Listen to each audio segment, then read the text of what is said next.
যদি আপনি ব্রিওস পাস্তা পছন্দ করেন তাহলে এই পেস্ট্রি ডো ব্রিওস পাস্তার খুব কাছাকাছি, খুব দামি এবং মসৃণ, অসাধারণ অসাধারণ।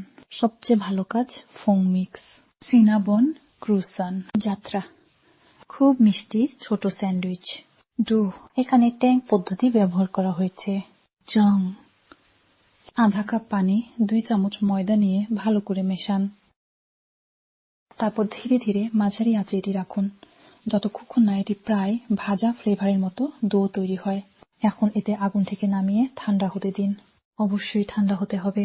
এখন আমরা আগুনে তৈরি ডো ঠান্ডা করেছি।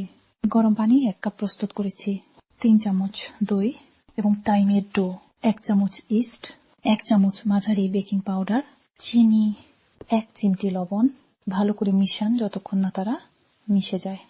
পরে তাদের 2 কাপ আড়াই ময়দা যোগ করুন 3 কাপ না হওয়া পর্যন্ত, যতক্ষণ না মিলেমিশে যায়।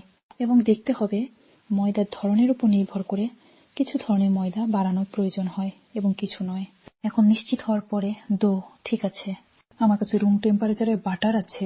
ধীরে ধীরে অর্ধেক আঙুলের মতো বাটার ডোতে যোগ করতে শুরু করি, একবারে না দিয়ে ধীরে ধীরে মিলেমিশে যাওয়া পর্যন্ত। হাত অথবা মিক্সারে এটি মাখুন। 10 মিনিট হাত দিয়ে মেখে নিন।